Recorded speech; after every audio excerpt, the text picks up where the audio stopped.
Hello everyone, welcome back to the channel. आज की इस वीडियो में हम क्लास 10th के टॉपिक चैप्टर नंबर 13 से food chain and food webs के बारे में पढ़ेंगे। In activity 13.4 we have found a series of organism feeding on one another. तो वो बोल रहे हैं कि जो एक्टिविटी थी 13.4 उसमें हमने सीरीज़ ऑफ ऑर्गेनिज्म देखी थी जो एक दूसरे को खा रहे हो। जैसे हम इसमें देख सकते हैं कि एक प्रोड्यूसर ग्रास थी, इसको ग्रास हॉपर ने खा लिया। ग्रास हॉपर को किसने खाया? फ्रॉग ने खाया। इसको स्नेक ने, इसको ईगल ने। तो इसमें क्या है कि सीरीज़ ऑफ ऑर्गेनिजम्स है, ठीक है, सीरीज़ है जो एक दूसरे को खा रहे हैं। This series of organisms taking part at various biotic levels form a food chain. Each step or level of the food chain form a trophic level. Trophic level क्या है? Trophic level is this कि producer था, producer को किसने खाया? Primary consumer ने, primary consumer को secondary ने और टर्शरी ने खा लिया। ये ट्रॉपिक लेवल्स हैं, देखिए सीक्वेंस में होते हैं ये। तो हर एक स्टेप फूड चेन का ट्रॉपिक लेवल बनाता है। देखो फूड चेन क्या है? ग्रास था, ग्रास को ग्रास हॉपर ने, फ्रॉग ने, स्नेक ने, ईगल ने। एक सीक्वेंस था, फूड चेन थी। इसके जो स्टेप्स हैं, इस फूड चेन के जो हर एक स्टेप है उसको हम बोलते हैं ट्रॉपिक लेवल्स। दी ऑटोट्रॉप्स क्या करते हैं? जब प्रोड्यूसर्स अब फर्स्ट होते हैं ट्रॉपिक लेवल पे, पहले ट्रॉपिक लेवल पे कौन है? जो प्रोड्यूसर है, ठीक है।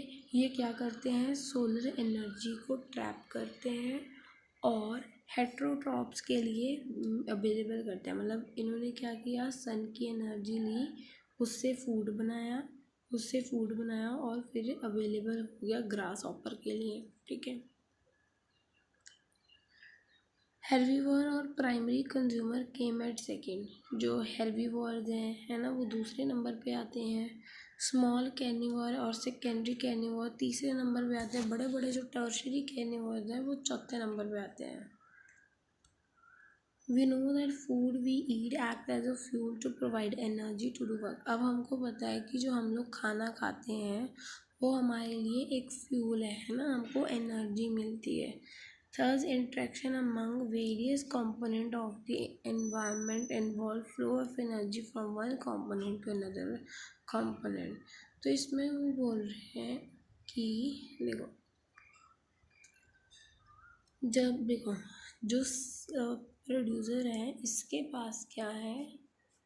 सोलर एनर्जी है। अब जब ग्रास हॉपर इसको खाएगा, ग्रास हॉपर इस प्लांट को खाएगा, तो इसके पास क्या होगा? थोड़ी सी एनर्जी जो है वो चले जाएगी।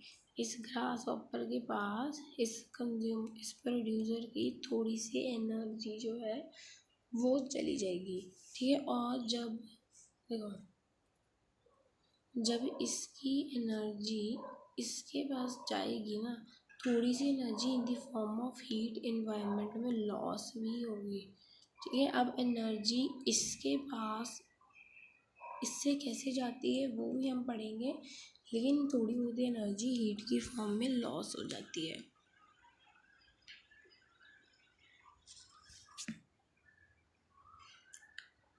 तो एटोट्रॉप्स क्या करते हैं? सन की कैप्चर करते हैं लाइट को और उसको केमिकल एनर्जी में कन्वर्ट कर देते हैं, ठीक है। और देखो प्लांट ने सन की लाइट को ली थी ना, उसको केमिकल एनर्जी में कन्वर्ट किया। और ये जो एनर्जी है ना, ये सपोर्ट करती है all the activities of the world, पूरी एक्टिविटीज़, क्योंकि ये डिपेंड है इसके ऊपर। क्योंकि हेर्बीवोर जो है, हेर्बीवोर्स प्लांट्स के ऊपर डिपेंड है ना, प्लांट्स के ऊपर ही डिपेंड है हेर्बीवोर्स। ये इसके ऊपर डिपेंड है। अगर इसके पास खाना नहीं होगा, अगर ग्रास हॉपर ने प्लांट को खाया नहीं, ग्रास हॉपर मर जाएगा, फिर इसके लिए खाना अवेलेबल नहीं होगा। तो इसीलिए ये जो एनर्जी है ना, ये सारी एक्टिविटीज़ को सपोर्ट कर दिया। अगर ये एनर्जी लेंगे, खाना बनाएंगे, तभी आगे वाले लोगों को खाना मिल पाएगा। फ्रॉम एट्रोट्रॉप से एनर्जी हेट्रोट्रॉप एंड डिकम्पोजर्स के पास जाती है। ठीक है, ये जो फूड इन्होंने बनाया था ना, एनर्जी यूज़ करके केमिकल एनर्जी बनाई थी, वो इसके पास जाएगी। ठीक है, वो इसके पास जाएगी, यहाँ से इस फ्रॉग के पास जाएगी। ठीक है, एनर्जी ट्रांसफ़र होती रहती है। As we in previous chapter, source of energy, when one of energy is changed to another, is lost to in the form of heat which cannot be used. ठीक है, वो बोल रहे हैं कि जब हम जैसे इसको खाना किया, इसने ग्रास हॉपर ने इस प्लांट को खाया, ग्रास हॉपर ने इस प्लांट को खा लिया, तो जो ट्री की थोड़ी एनर्जी थी वो ग्रास हॉपर में चला जाएगी, लेकिन थोड़ी सी एनर्जी जो है वो लॉस्ट भी होगी हीट की फॉर्म में। अब एनर्जी जो है, एनर्जी कैसे ट्रांसफ़र होती है वो हम देखेंगे। तो ये पूरा का पूरा रीड करने से पहले मैं आपको समझा देती हूँ।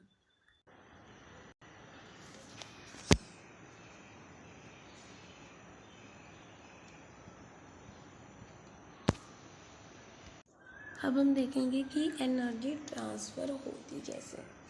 अब देखो, ग्रास क्या करेगी, ग्रास जो सन की सनलाइट है उसको लेगी, सोलर एनर्जी को लेगी ना, सोलर एनर्जी को, इस सोलर एनर्जी को ग्रास केमिकल एनर्जी में कन्वर्ट कर देगी। ठीक है, केमिकल एनर्जी में कन्वर्ट कर देगी। अब क्या हुआ, डियर आया, डियर ने इस ग्रास को क्या कर लिया, खा लिया, डियर ने इस ग्रास को खा लिया। अब जो ग्रास की केमिकल एनर्जी है वो डियर के पास चली जाएगी। ठीक है, अब इसने इसको खा लिया तो इसकी केमिकल एनर्जी डियर के पास चली जाएगी, ऐसे ही होगा। लेकिन थोड़ी सी energy in the form of heat क्या होगी, लॉस्ट हो जाएगी जब केमिकल एनर्जी डियर के पास जाएगी। थोड़ी सी एनर्जी हीट की फॉर्म में लॉस्ट हो जाएगी। अब देखो, जो डियर है, जो इसके बाद जितनी भी एनर्जी आई है 10% एनर्जी आती है। हमेशा याद रखना, हर एक लेवल पे 10%, अब इसके पास भी 10% एनर्जी जाएगी। हर एक ट्रॉपिक लेवल पे जो एनर्जी ट्रांसफ़र होती है वो 10% होती है। अब देखो, जो डियर है, यहाँ सारा इरेज कर देती हूँ।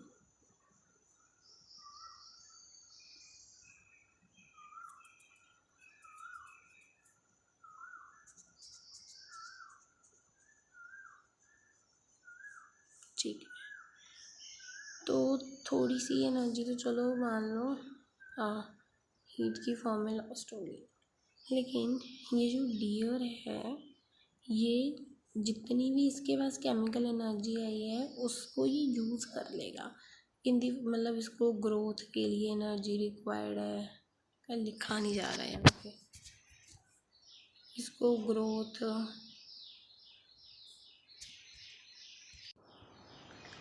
देखो डियर के पास जो एनर्जी आई थी वो उसको ग्रोथ की फॉर्म में रखेगा, मतलब ग्रोथ के लिए उसको एनर्जी रिक्वायर्ड होगी, रिप्रोडक्शन के लिए उसको, डाइजेशन के लिए एनर्जी रिक्वायर्ड होगी, है ना।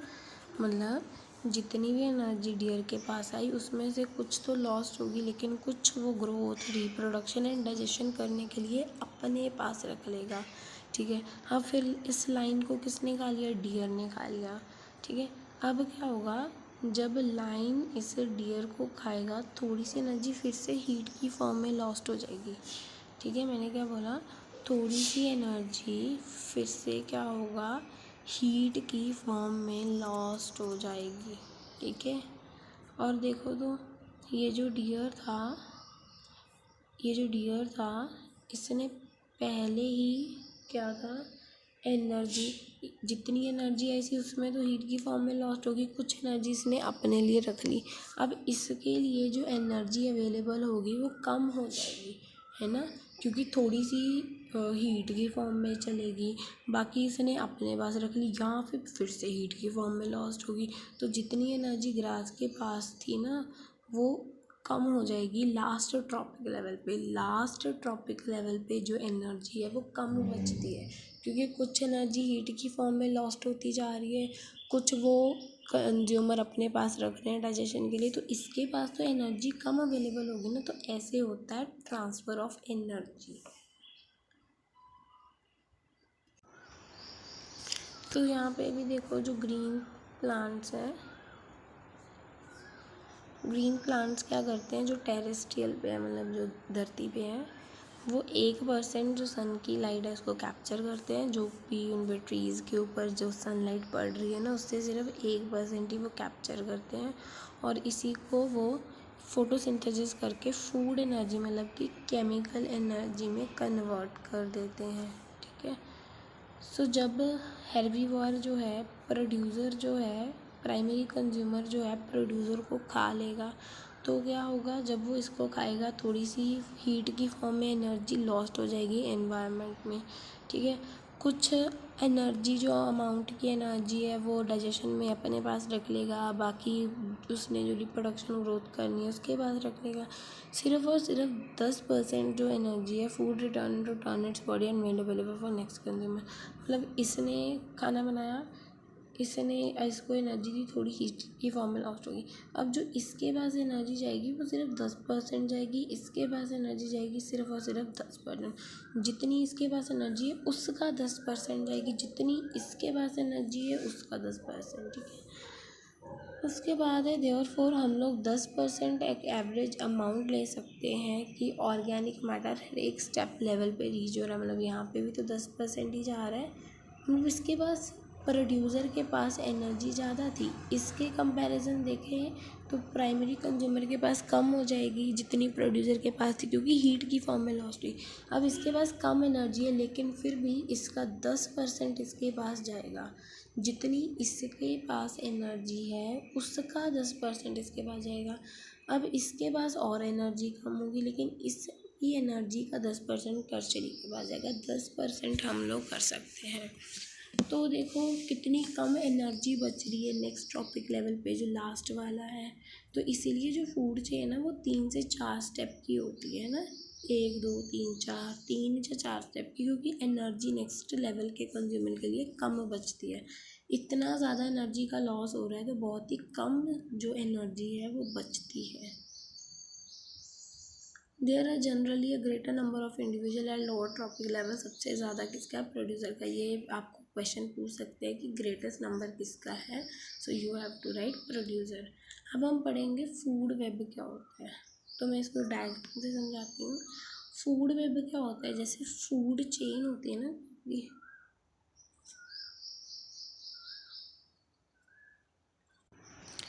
फूड चेन देखो, ये फूड चेन है एक ही डायरेक्शन में, यूनी डायरेक्शन है ना, एक ही डायरेक्शन में है। लेकिन फूड वेब ऐसी नहीं होती। आप यहाँ पे डायग्राम पे देखो, अब देखो फूड वेब क्या है। अब प्लांट है, प्लांट को ग्रास हॉपर भी खाएगा, ठीक है, प्लांट को ये रैट भी खाएगा, ठीक है, ये प्लांट को रैबिट भी खाएगा, प्लांट को डियर भी खाएगा। तो ऐसा थोड़े ना कि प्लांट को सिर्फ रैट खाएगा, प्लांट को बहुत सारे लोग खा रहे हैं, रैबिट खा रहा है, डियर खा रहा है, रैट खा रहा है, ग्रास हॉपर्स खा रहे हैं, है ना, ऐसे ही है। अब फिर ग्रास हॉपर को स्पैरो खाएगी, इसको रैट खाएगा, तो मतलब ऐसा नहीं है कि एक प्लांट को एक ही ऑर्गेनिज्म खा सकता है, प्लांट्स को बहुत सारे ऑर्गेनिजम्स खा सकते हैं। सिमिलरली विद स्नेक, है ना, स्नेक को ये ईगल भी खा सकता है, स्नेक को ये पीकॉक भी खा सकता है, तो बहुत सारे लोग खा सकते हैं। तो यही फूड वेब होती है। जैसे फूड चेन, जैसे प्लांट था, प्लांट को डियर ने खा लिया, डियर को लाइन ने खा लिया, ऐसा फूड चेन होती है एक यूनी डायरेक्शन, एक सिंगल डायरेक्शन में। लेकिन फूड वेब नहीं एक डायरेक्शन में होती। अब इसको कोई भी खा सकता है, इसको कोई भी खा सकता है ना, ऐसे। तो डेफिनेशन क्या है, the length and complexibility of food chain depend कर सकते हैं। अब हर एक ऑर्गेनिज्म ऐसा तो नहीं है कि एक ही अब प्लांट को सिर्फ डियर खा सकता है, प्लांट को डियर भी खा सकता है, रैट भी खा सकता है, और भी बहुत सारे ऑर्गेनिज्म खा सकते हैं। और फिर उसके बाद अब पिकॉक की बात करें, पिकॉक को स्नेक भी खा सकता है, पिकॉक को मोर भी खा सकता है। तो स्ट्रेट लाइन की बजाय जो रिलेशन है वो ब्रांचिंग लाइन्स में शो करते हैं, उसी को हम फूड वेब अब जो एनर्जी का फ्लो होता है ना वो यूनिडायरेक्शनल होता है फूड चेन में, जैसा मैंने आपको बताया। अब जो एनर्जी ऑटोट्रॉप्स ने कैप्चर कर ली है ना, वो फिर से सोलर इनपुट में थोड़ी ना चेंज होगी, कि एनर्जी जो ऑटोट्रॉप्स ने चेंज ले ली है सोलर में, उसको केमिकल में कन्वर्ट कर दिया, वो फिर से सोलर में थोड़ी ना जनरेट होगी, ठीक है। सिमिलरली जब हेर्बीवर्स के पास प्लांट्स की एनर्जी आएगी वो ऑटोट्रॉप्स के पास नहीं जाएगी। ये क्या है, हर एक ट्रॉपिक लेवल पे मूव करती रहती है, कभी किसी के पास वापस नहीं आती। उसके बाद नेक्स्ट है दूसरी ये बात है कि जो हर एक ट्रॉपिक लेवल है ना उस पर एनर्जी कितनी ज़्यादा लॉस्ट हो रही है, तो बहुत ही कम एनर्जी बचती है जो लास्ट सबसे ऊपर है ट्रॉपिक लेवल पे। इसका लाइन का मतलब यही है। उसके बाद नेक्स्ट है, another interesting aspect of food chain is how knowingly some harmful chemical enters the food through the food chain। अब इसमें बायोलॉजिकल मैग्निफिकेशन ही समझाया है तो मैं आपको यही समझा देती हूँ। अब देखो, प्लांट है, जो फार्मर्स हैं वो प्लांट को फर्टिलाइजर्स देते हैं,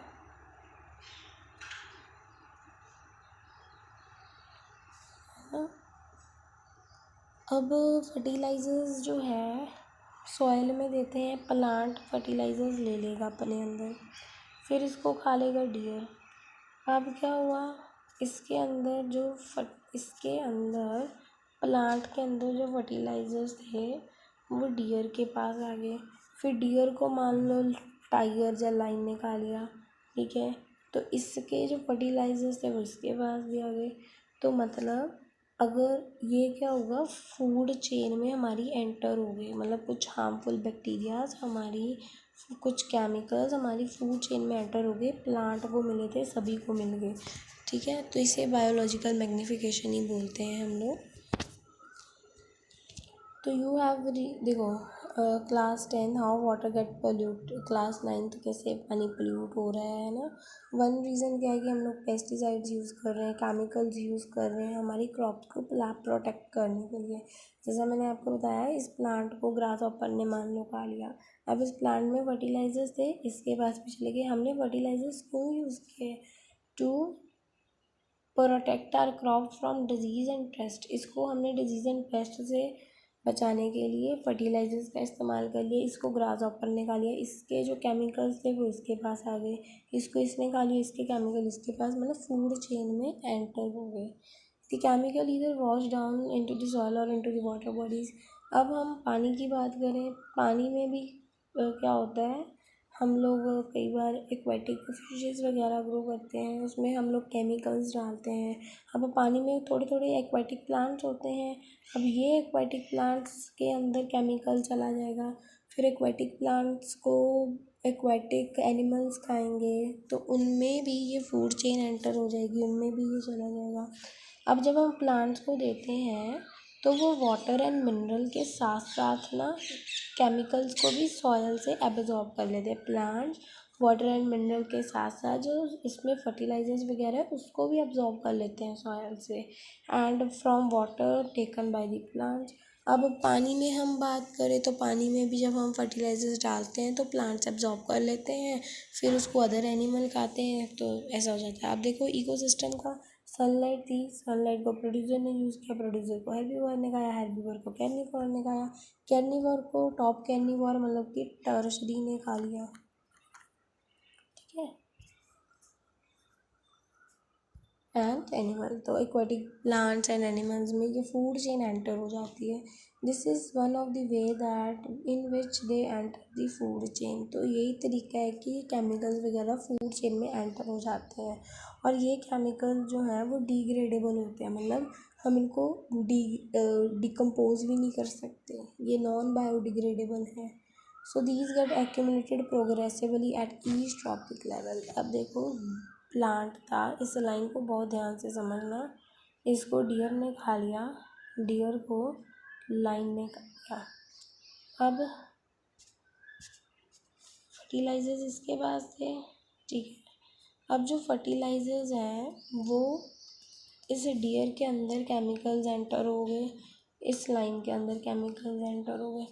तो इन तीनों में से सबसे ज़्यादा केमिकल्स लाइन के पास हो गए। ये आपको 1 मार्क्स में क्वेश्चन पूछ सकते हैं कि बायोलॉजिकल मैग्नीफिकेशन मतलब केमिकल्स सबसे जो लास्ट ट्रॉपिक लेवल होता है ना, जो जहाँ पे फूड चेन एंड होती है, तो वहाँ पे होता है। तो इसमें थोड़ा कम होगा, इसमें और ज़्यादा हो जाएगा, इसमें तो और भी ज़्यादा केमिकल्स हो जाएंगे। ठीक है। As human being occupy the top level in any food chain. कोई भी फूड चेन है, ह्यूमन बींग से सबसे ऊपर आते हैं, है ना, क्योंकि हम लोग तो प्लांट, एनिमल, बर्ड सभी के ऊपर डिपेंड है। तो मैक्सिमम कंसंट्रेशन इन केमिकल्स का हमारी बॉडीज़ में हो जाता है। हम लोग सबसे ऊपर आते हैं कोई भी फूड चेन हो, तो हम क्योंकि हमारी बॉडी में इनका कंसंट्रेशन ज़्यादा हो जाता है। इस फिनोमिना को हम क्या बोलते हैं? Biological magnification. जब बॉडी में जब बॉडी में कंसंट्रेशन इंक्रीज़ हो जाए केमिकल्स का, उसे हम बोलते हैं biological magnification through food chain के द्वारा।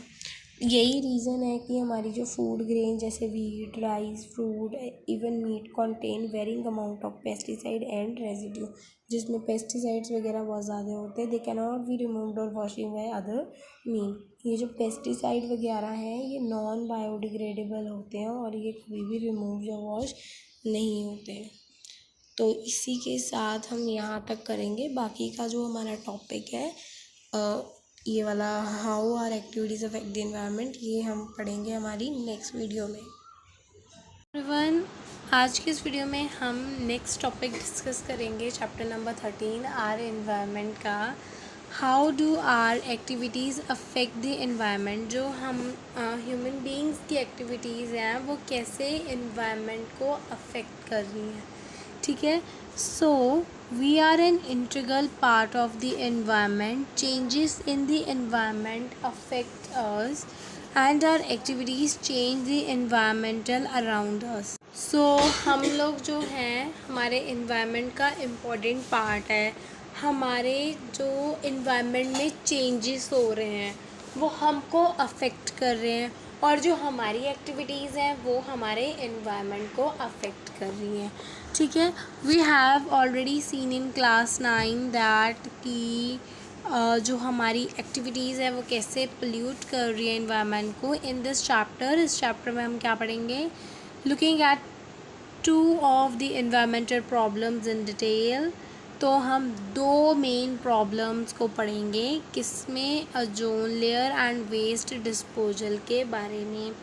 तो सबसे पहले हम देखते हैं ozone layer and how it is getting depleted. ठीक है। तो ये जो पैराग्राफ है इसको रीड करने से पहले तो मैं आपको बता देती हूँ कि ओजोन लेयर बनी कैसी है और कैसे ये हम डिप्लीट हो रही है। ठीक है। तो सबसे पहले ओजोन है क्या, ये आपको जानना बहुत इम्पोर्टेंट है। What is ozone? तो ओजोन लेयर की फॉर्मेशन पढ़ेंगे कि ओजोन की जो लेयर है वो बनी कैसे। सबसे पहले ओजोन क्या है? It is a form of oxygen, क्योंकि ये ऑक्सीजन के 3 एटम्स को मिलके एक मॉलिक्यूल बनता है जिसको हम ओजोन बोलते हैं। अब ये ना एटमॉस्फेयर की लेयर्स जो होती हैं, जो स्ट्रेटोस्फेयर लेयर है उसमें इसकी गुड क्वांटिटी होती है, मतलब गुड क्वांटिटी इसकी ओजोन की स्ट्रेटोस्फेयर में प्रेजेंट होती है। ठीक है।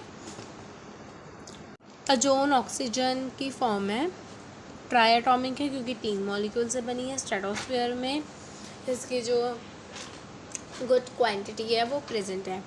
अब ओजोन क्या करती है? ओजोन को ना हम लोग ओजोन शील्ड बोलते हैं। ओजोन को मैं शॉर्ट फॉर्म में लिख रही हूँ, ओजोन शील्ड बोलते हैं। अब हम इसको ओजोन शील्ड क्यों बोलते हैं ये हमने समझना है, तो चलो समझते हैं। सबसे पहले ये रहा हमारा सन, बहुत ही अच्छा सा इससे सोलर ये सन की रेज़ आ रही हैं। अब देखो जब सन की रेज आती हैं तो सन की रेज में एक रेडिएशन होती है, यूवी रेडिएशंस, ठीक है। सन की जो रेज जब अर्थ पे आती है तो उसमें यूवी रेडिएशंस भी आती हैं, विजिबल लाइट, बहुत सारी चीज़ें आती है, गामा आती है, एक्सरे आती है, तो उसमें हम यूवी रेडिएशन की बात कर रहे हैं। तो जब ये यूवी रेडिएशन ना हमारे एटमॉस्फेयर में एंटर करने की कोशिश करती है, क्योंकि सन की लाइट आ रही है ना, तो सन की लाइट में यूवी रेडिएशंस भी होते हैं, तो वो हमारे अर्थ के जो एटमॉस्फेयर है उसमें एंटर करने की कोशिश करती हैं। लेकिन जब यूवी रेडिएशंस एंटर करती हैं तो उनको बीच में हमारे अर्थ का एटमॉस्फेयर मिलता है।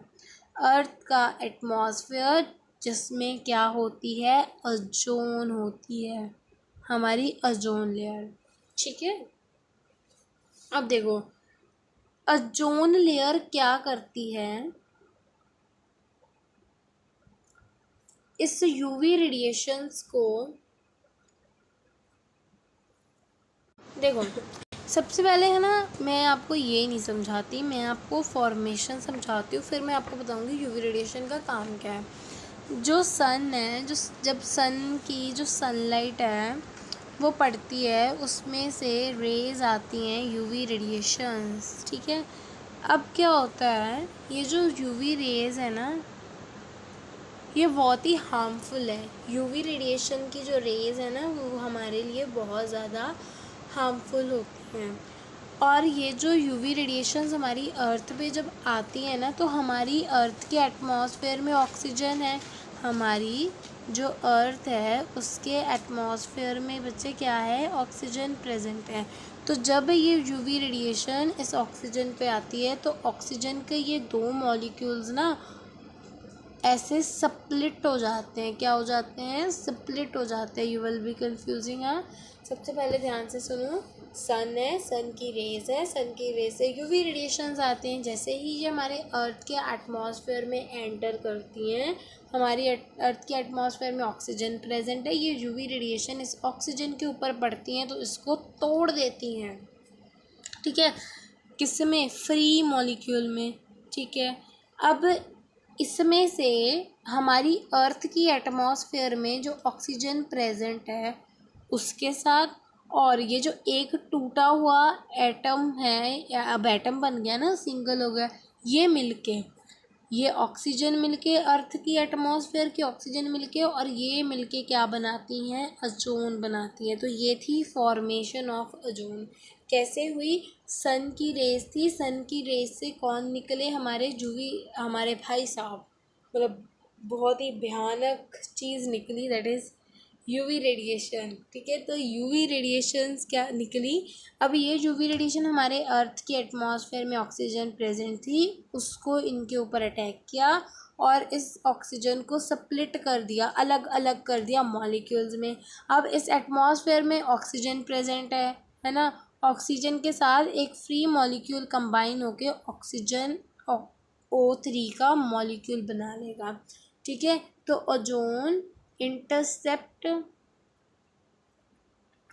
दी यूवी रेडिएशंस। अब इस लाइन का मीनिंग अब हम समझेंगे, आपको फॉर्मेशन समझ में आ गई होगी, सिंपल सी तो फॉर्मेशन है, कुछ याद भी नहीं करना।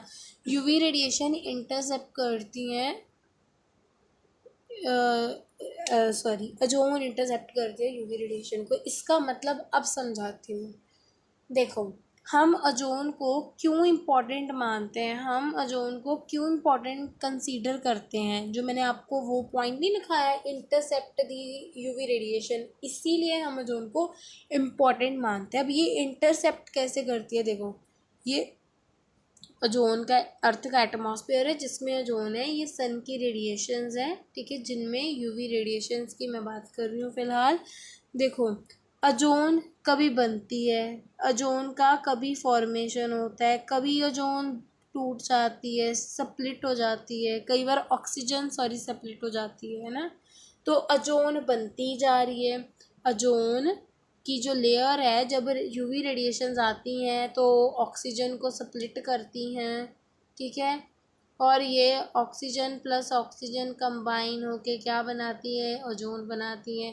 तो ओजोन क्या है, कभी बनती जा रही है, कभी टूटती जा रही है, कभी बनती जा रही है, कभी ओजोन टूटती जा रही है। ऐसा क्यों हो रहा है? क्योंकि जो ओजोन की लेयर है ना, उस पे यूवी रेडिएशंस पड़ रही हैं। ये यूवी रेडिएशन अर्थ के एटमॉस्फेयर में जा ही नहीं पाती, क्योंकि ओजोन यूवी रेडिएशंस को अपने में फंसाती रहती है। मुझे कभी तोड़ो कभी बनाओ, कभी तोड़ो कभी बनाओ। क्या बताया कि जो अर्थ की ओजोन लेयर है वो इंटरसेप्ट करती है यूवी रेडिएशन को। इसका मतलब क्या है? इसका मतलब ये है कि जो ओजोन की लेयर है उसमें यूवी रेडिएशन फंसी की फंसी रह जाती है, बेचारी अर्थ पे पहुंच ही नहीं पाती। क्यों नहीं पहुंचती? क्योंकि कभी ये कहती है हमको बनाओ, कभी कहती है हमको डिस्ट्रॉय करो, है ना। तो ये अर्थ पे पहुंच नहीं पाती, और ये इतनी हार्मफुल है ना यूवी रेडिएशंस। तभी हम बोलते हैं कि ओजोन की लेयर हमारे लिए बहुत इम्पोर्टेंट है। क्यों? क्योंकि ये यूवी रेडिएशंस को अपने में फंसाती हैं, अर्थ पे आने नहीं देती। ठीक है, तो उस इंटरसेप्ट का लाइन का मतलब ये था। अब जो हमारी यूवी रेडिएशंस हमारी ओजोन की लेयर है वो डिस्ट्रॉय क्यों हो रही है? Because of oxide of nitrogens, है ना। ये तो आपको याद ही करने पड़ेंगे। हैलोजेंस, ये कुछ एयर पोल्यूटेंट्स हैं जो कॉज करते हैं। CFCs, है ना, क्लोरीन। तो ये कुछ हैं एयर पोल्यूटेंट्स जो हमारी ओजोन की लेयर को डिप्लेट कर रहे हैं। क्या कर रहे हैं? डिप्लेशन कॉज कर रहे हैं। डिप्लेशन क्या है? अब thinning of ozone, thinning of ozone is called depletion. जो ओजोन खराब हो रही है। चलो अब हम बुक से पढ़ लेते हैं। तो ओजोन क्या है? It is a molecule form by 3 atom of oxygen. Oxygen के 3 एटम का बना है। While oxygen which we normally refer to as oxygen. ठीक है, ये वाली ऑक्सीजन क्या है? जो हम नॉर्मल ऑक्सीजन रेफर करते हैं। ये ऑक्सीजन हमारी ऐसी गैस है जो कि एटमॉस्फेयर में एग्जिस्ट रहने के लिए 2 मॉलिक्यूल्स के साथ कंबाइन होती है, 2 एटम के साथ कंबाइन होकर मॉलिक्यूल बनाती है। अब ऑक्सीजन जो है वो बहुत ही एसेंशियल है aerobic form of life. Aerobic respiration पढ़ा होगा ना, जिसमें ऑक्सीजन की रिक्वायरमेंट है लाइफ प्रोसेस में। Ozone is deadly poison. अब ओजोन बहुत ही कह लो कि पॉइजन है। क्यों है? क्योंकि ओजोन की लेयर में यूवी रेडिएशंस आती हैं। ओजोन की लेयर में यूवी की रेडिएशंस आती हैं विच आर वेरी हार्मफुल। तो इसीलिए हम ओजोन को पॉइजनस बोल रहे हैं, क्योंकि इसमें यूवी रेडिएशंस ट्रैप हो जाती हैं। However at higher level of atmosphere, जो सबसे हायर लेवल है, higher level in a sense stratosphere की बात हो रही है। जो लेयर है ना हमारी स्ट्रेटोस्फेयर, उसकी बात हो रही है। High level of atmosphere ozone perform an essential function. अब जो स्ट्रेटोस्फेयर वाला पार्ट है उसमें ओजोन बहुत ही इम्पोर्टेंट रोल प्ले करती है। क्यों करती है? It shield the surface of earth from ultraviolet rays from the sun. Ozone क्या करती है? अल्ट्रा वायलेंट रेज से हमको बचाती है। जैसे मैंने आपको बताया था ना कि उसमें अर्थ में आने नहीं देती, अल्ट्रा वायलेंट रेज को अपने में फंसा कर रखती हैं, तो अर्थ में आने से बचाती हैं। This radiation is highly damageable to organism. ये जो रेडिएशंस है बहुत ही ज़्यादा डैमेजेबल होती हैं, क्योंकि ये कॉज करती हैं cancer of skin in human beings. ठीक है, तो ozone at higher level of atmosphere मतलब स्ट्रेटोस्फेयर में जो है ये फॉर्मेशन समझाइए। ठीक है, उसमें क्या है? एक ऑक्सीजन का जो मॉलिक्यूल है ना वो प्रेजेंट है। ऑक्सीजन तो हमारे अर्थ के पूरे इन्वायरमेंट में प्रेजेंट है, तो वहाँ पे भी होगी। जैसे ही इस ऑक्सीजन के मॉलिक्यूल में हाई एनर्जी यूवी रेडिएशंस आती हैं तो ऑक्सीजन का जो मॉलिक्यूल है वो फ्री मॉलिक्यूल में कम टूट जाता है। ऑक्सीजन थी, यूवी रेडिएशन आई, टूट गया। देखो फॉर्मेशन ऑफ ओजोन में यही है कि हमारा जो हाई, अब अर्थ के एटमॉस्फेयर में ऑक्सीजन है, हर एक एटमॉस्फेयर की लेयर में ऑक्सीजन तो है, तो हायर लेवल ऑफ एटमॉस्फेयर में ऑक्सीजन होगी। जैसे ही सन की रेज इनके ऊपर पड़ती है ना, तब क्या होता है, ये ऑक्सीजन जो है ऐसे सिंगल में टूट जाती है, ठीक है। और ये जो एटम्स होते हैं, ये वाले जो एटम्स है ना, अभी ये एटम बन के अलग अलग हो गए, एक एटम और ऑक्सीजन का एक मॉलिक्यूल, मॉलिक्यूल क्या बनाता है, ओजोन बनाता है, ठीक है। The amount of ozone in atmosphere began to drop sharply in 1980. This decrease has linked to synthetic chemical like chlorofluorocarbon, which are used as a refrigerator and fire extinguisher. अब 1987 में क्या हुआ था, देखो जो क्लोरोफ्लोरोकार्बन है ना, ये मेन एयर पोल्यूटेंट है जो ओजोन को डैमेज करता है, ठीक है। इसको CFCS भी बोलते हैं। ये रेफ्रिजरेटर एंड फायर एक्सटिंग्विशर में हम इसका इस्तेमाल करते हैं। 1987 में क्या हुआ था कि जो यूनाइटेड नेशन एनवायरनमेंट प्रोग्राम है ना, तो क्लोरोफ्लोरोकार्बन मेन एयर पोल्यूटेंट है जो ओजोन की लेयर को डैमेज करता है। ये रेफ्रिजरेटर फायर एक्सटिंग्विशर में यूज़ होता है। 1987 में जो UNEP है उन्होंने क्या किया था, 1986 लेवल्स पे CFCF मतलब कि क्लोरोफ्लोरोकार्बन की प्रोडक्शन को कम्प्लीटली बैन कर दिया था। और इसकी जो प्रोडक्शन है ना, now it is mandatory for the manufacturing companies. जो मैन्युफैक्चरिंग कंपनीज़ है ना, ये वहाँ पे बहुत ही कंपल्सरी है कि जो रेफ्रिजरेटर्स है ना उसमें क्लोरोफ्लोरोकार्बन का यूज़ ना हो पूरे वर्ल्ड में, ठीक है। उसके बाद है managing the garbage we dispose. अब हम लोग डेली लाइफ में बहुत सारा गार्बेज प्रोड्यूस करते हैं। सो इन डेली एक्टिविटीज़ हम लोग बहुत सारा गार्बेज जनरेट करते हैं और हम उसको थ्रो भी कर देते हैं। वो वेस्ट मटेरियल्स क्या हैं, बाद में क्या होता है, ये एक्टिविटी परफॉर्म की है तो मैं एक्टिविटीज़ तो नहीं करवा रही। We have seen in chapter on life process that the food we eat is digested by various enzyme in our body. अब हमने लाइफ प्रोसेस के जो चैप्टर था उसमें देखा था कि हम फूड खाते हैं और वो अलग अलग एंजाइम डाइजेस्ट करता है। प्रोटीन को डाइजेस्ट करने के लिए ट्रिप्सिन है, पेप्सिन है, फैट को डाइजेस्ट करने के लिए लिपेज है, मतलब अलग अलग एंजाइम का अलग अलग फंक्शन है। Have you ever wondered why the same enzyme does not break the everything. अब हम देखो क्यों पेप्सिन प्रोटीन को करता है, क्यों वो फैट को नहीं करता, है ना। मतलब अलग सेम ऑर्गेनिज्म सारे खाने को ब्रेक डाउन नहीं करता, एक पर्टिकुलर चीज़ को ब्रेक डाउन करता है, ठीक है। Enzymes are specific in direction, तो एंजाइम अपना एक्शन एक स्पेसिफिक जगह पे करता है। मतलब प्रोटीन को सिर्फ पेप्सिन और ट्रिप्सिन ही करेंगे, वो फैट को नहीं करेंगे, तो अलग एंजाइम का अलग अलग फंक्शन है। Specific enzymes are needed for the breakdown for a particular substance. That is why we will not get any energy if we try to eat coal. Because of this, many human-made material like plastic not broken easily by.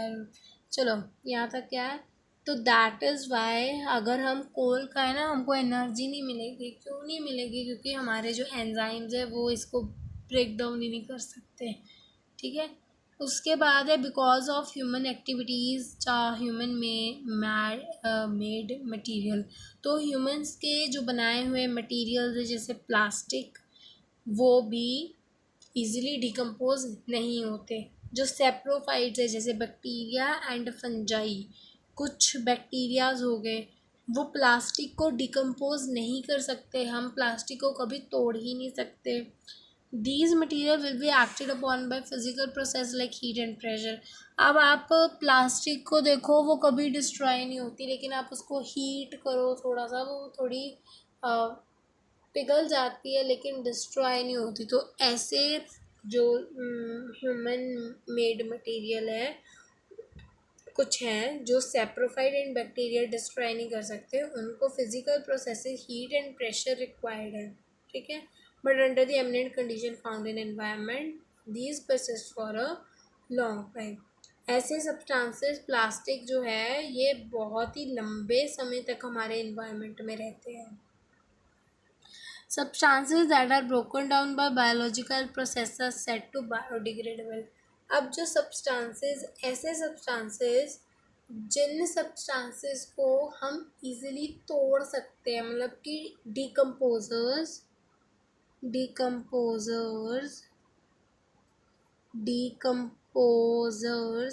Decompose कर सकते हैं जिन substances को, उनको हम biodegradable substances बोलते हैं।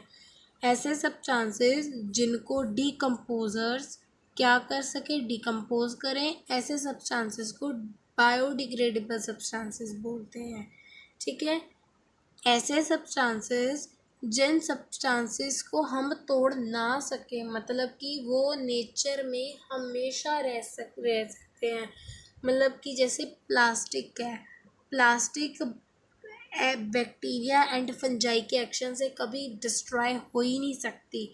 ऐसे substances को नॉन बायोडिग्रेडेबल बोलते हैं, जैसे कि पेस्टिसाइड्स वगैरह हो गए, ये हार्मफुल बैक्टीरिया हार्मफुल है हमारे लिए।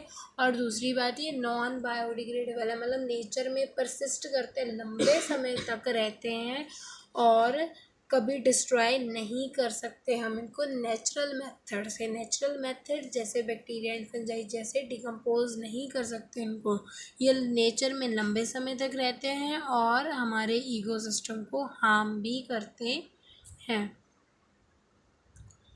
Visit any town or city, we are sure to find heaps of garbage all over the place। आप कोई टाउन सिटी जाओ, वहाँ पे कूड़ा करकट का ढेर लगा होगा। Tourist interest and we are sure to place letter with empty food wrappers होंगे। आप कहीं टूरिस्ट वाली जगह पे चले जाओ, वहाँ पे एम्प्टी फूड रैपर्स होंगे, ठीक है। तो हमने जो पहले वाली क्लासेस में देखा, मतलब हमने बायोडिग्रेडेबल नॉन बायोडिग्रेडेबल सब्सटेंसेस के बारे में रीड आउट किया। अब उसके बाद है improvement in a daily life have resulted in greater amount of waste generation. अब लास्ट टॉपिक है ये, ठीक है। जो देखो हमारी लाइफ में इम्प्रूवमेंट होती जा रही है, हम लोग क्या कर रहे हैं, टेक्नोलॉजी एडवांस होती जा रही है ना, इम्प्रूव होती जा रही है हमारी लाइफस्टाइल, उसके कारण हम लोग बहुत सारा जनरेट क्या कर रहे हैं, वेस्ट जनरेट कर रहे हैं। Changes in altitude also have a role to play. With more and more things we are becoming disposable। अब जैसे जैसे टाइम बढ़ रहा है हम लोग डिस्पोजेबल चीज़ें इस्तेमाल कर रहे हैं। अब मान लो कई लोगों के शहरों के घरों में जो बर्तन साफ़ करने के लिए भी काम वाली होती है। अगर एक दिन छुट्टी कर ली, हम लोग क्या करते हैं, डिस्पोजेबल प्लेट्स वगैरह बाउल वगैरह ले आते हैं, मतलब साफ़ करने के मारे। तो मतलब कितना हम लोग वेस्ट जनरेट कर रहे हैं। Changes in packing have resulted in much of our waste becoming non biodegradable. और ये जो वेस्ट हम लोग जनरेट कर रहे हैं ना, दूसरी बात ये है कि ये नॉन बायोडिग्रेडेबल है, मतलब नेचर में लंबे समय तक रहता है और इसको डिकम्पोजर्स डिकम्पोज भी नहीं कर सकते। तो इसका इन्वायरमेंट के ऊपर कितना ज़्यादा इम्पैक्ट पड़ेगा। Think it over disposable cup in trains. तो अगर आप अपने पेरेंट्स से पूछो, शायद उनको याद हो कि जब ट्रेन में जाते थे, चाय वगैरह पीते थे, तो प्लास्टिक के जो ग्लासेस हैं उनमें पीते थे और जो वेंडर्स होते थे उनको रिटर्न कर देते थे। The introduction of disposable cups was held as a step for reason of hygiene. तो फिर हम प्लास्टिक के कप्स, प्लास्टिक के ग्लासेस में चाय पीते थे ना, लेकिन फिर हमने क्या किया, जो डिस्पोजेबल कप्स हैं उनका इस्तेमाल करना शुरू किया, सो दैट कि हमारा इन्वायरमेंट में प्लास्टिक कम हो। बट इसका भी उल्टा ही असर पड़ा, हम लोग ज़्यादा डिस्पोजेबल चीज़ें यूज़ करने लग पड़े हैं अब। No one at that time perhaps that about the impact caused by disposable of mineral cups on a daily basis.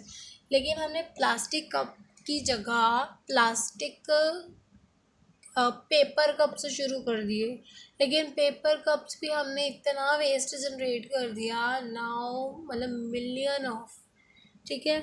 जैसे सम टाइम बैक कुल्लर्स है ना, डिस्पोजेबल कप्स यूज़ करते थे जो कि क्ले के बनते थे, मतलब ये क्या है, एक अल्टरनेटिव सोल्यूशन है, बेस्ट सोल्यूशन है ना, कि कुल्लर्स को यूज़ करना क्ले के बने हो। बट हम लोगों ने कुल्हड़ को भी इतना ज़्यादा लार्ज स्केल में शुरू कर दिया कि जो हमारी सॉइल की फर्टाइल है ना लेयर, वो ख़त्म होनी शुरू होगी, उसको भी हमने इतना वेस्ट कर दिया, मतलब बनाना शुरू कर दिया लार्ज स्केल पे।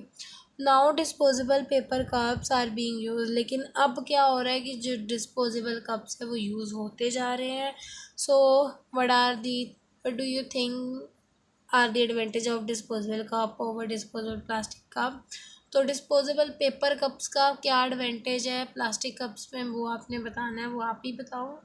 तो इसी के साथ हमारा जो चैप्टर है वो ख़त्म होता है, बस लास्ट है, what do you have learned, ठीक है। The various component of ecosystem are interdependent, interact करते हैं, इंटरडिपेंड होते हैं। प्रोड्यूसर्स क्या करते हैं, सनलाइट लेते हैं और उससे क्या बनाते हैं, खाना बनाते हैं।